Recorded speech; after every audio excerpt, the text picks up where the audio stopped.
Can you believe there are still some students who sit the SBL exam having never seen a full exam before? Unbelievable. Well, that's not going to be you guys, because in this video, I'm going to talk to you about the exam structure and how it all looks, and I'm going to give you a demonstration of the actual exam software. You need to get used to it. And do you know what? You can practice. So go on ACCA's practice platform, assign yourself some past exams, and get used to it. There is a little bit of sort of fiddling around that you need to do. You need to be able to move the exhibits around, and you need to be able to get things in place so you can actually answer it. Don't sort of expect just to be able to do that on exam day and just it become natural to you. So you need to just practice that a little bit, get used to it. And again, I'm going to give you a little overview of that in this video.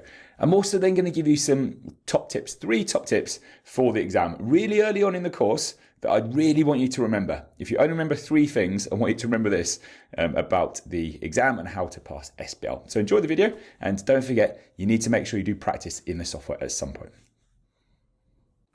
So we're going to be looking at some key exam information. Then we'll look at a real exam demonstration. I'll show you the actual exam software.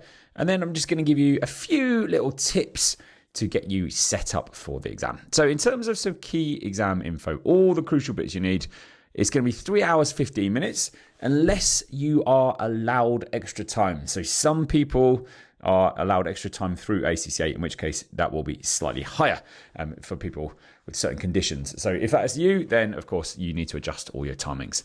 Now you will get some pre-seen information come out 2 weeks before your exam, and that gives you a load of background about the company your exam is going to be based on.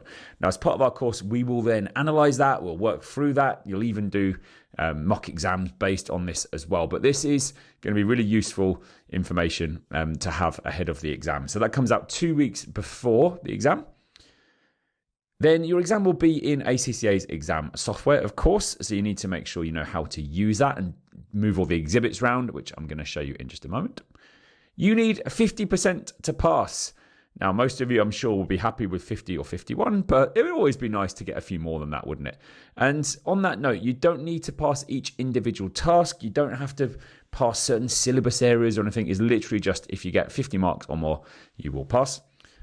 And within that 100 marks that you've got available to you, 20 of them are professional skills marks. So you've got communication, analysis, evaluation, skepticism, and commercial acumen. So it's 4 marks on each of those 5 skills, which we'll embed throughout the course. So you see how to get those throughout. But yeah, they are there. So it's they're sort of like almost built into each of the questions as well, which is quite nice. So they're almost sort of like a few bonus marks. So sort of 80 normal marks, and then you've got those 20 professional marks as well. So let's think about the exam and how it looks. So I'm going to show you in here the real exam. Okay, so here is the exam software, exactly as it will look in your exam. This is from a September 23 one, but I quite like this one because it's a full exam. So just to give you a little tour, I suppose, of what we've got. You've got the task on the left here. So for example, if we open up task 1, that tells us what we need to do. And do you remember a moment ago I said about those professional skills marks? You can see those in here as well. So it says in this one, it's commercial acumen skills in showing the insight and understanding, etc. So you've got those there. And in this one was around communication. So it says about doing that. So these are sort of those marks embedded. So these are the requirements in the tasks, and it'll tell you how many marks are available, etc. And we'll talk about exam timings throughout the course.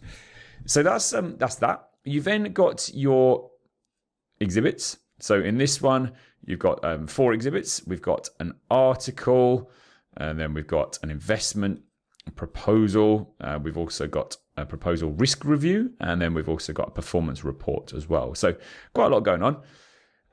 Those exhibits are going to be there throughout the whole exam. So it isn't like 4 exhibits just for task 1. They're going to be there throughout. So the task will change as we move on, but those exhibits will stay. So if anyone's thinking, what? I've got to read 4 exhibits for each task, then no, that isn't the case. They will stay there. Now you do get access to your pre-seen information. Remember, this would have come out 2 weeks before your exam. So you would have been fairly familiar with this, and it will look like this. And you've got that there. So you do get access to all that, which is handy. And you get a little search button as well. So if you're like, oh, I'm sure they said something about the mission statement, that would be really useful if I could just know what that is. there we go. There's their mission statement, and it's to connect the people of Hundria through affordable and sustainable air travel. So there you go. It's there. So you can search for things, which I quite like. That's quite a nice little feature, that, which some people miss. So you can look up stuff up in the precinct if you need it. Now, in terms of how you respond, you've got your word processor, which is where you're going to write quite a lot of your excellent stuff. You've got a spreadsheet. Pretty rare in SBL that you need to use that to do any numbers, but you can do some stuff in here if ever you needed to do a quick calculation or whatever. So that's there, that gets marked. And then you've got slides. So some questions will ask for slides.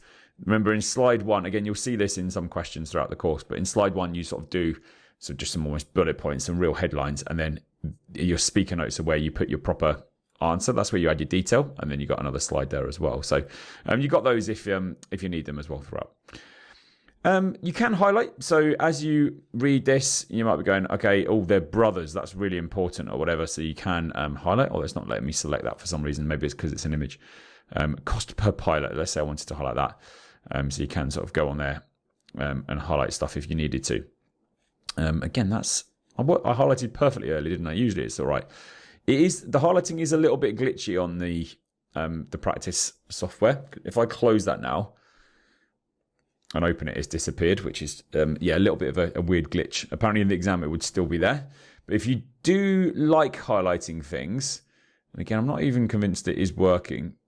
Oh, no, it is. Yeah, okay, there, like that. So if you've highlighted a load of stuff, what you can always do, and you don't want to lose that, you could always then just keep it open. So just don't close that exhibit, and as you're reading the other stuff, just put it over the top, and then it won't disappear. But if you do close it, it will disappear.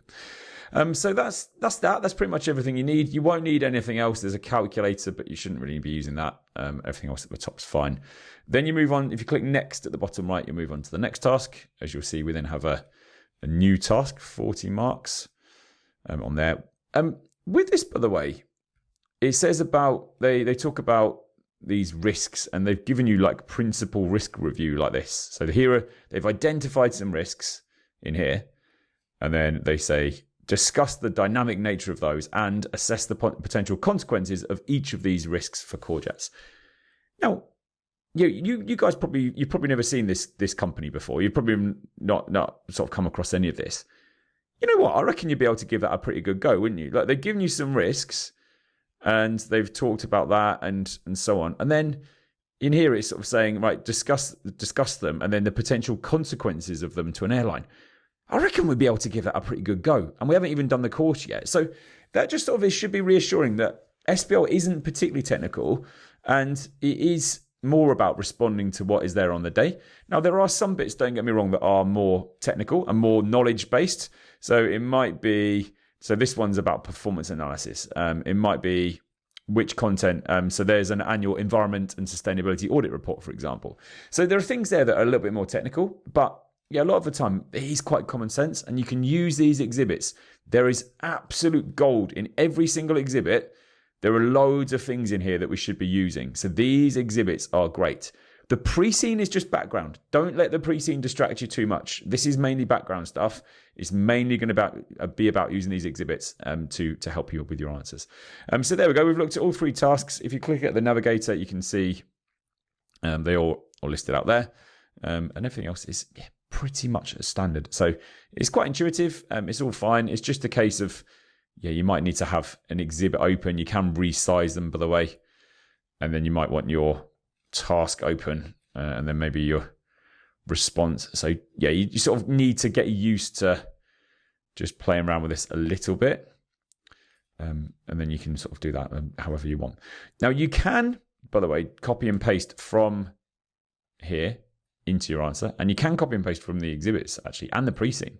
So I could copy all of this, and some people think, oh great, I'm an absolute genius, I'm just going to copy and paste a load of stuff into my answer here, into here. It doesn't get marked, and it just annoys the markers. So don't copy and paste stuff from the pre-scene or the exhibits into your answer, because it is just a waste of time. But as I say, overall, pretty easy to use, and it should be fine.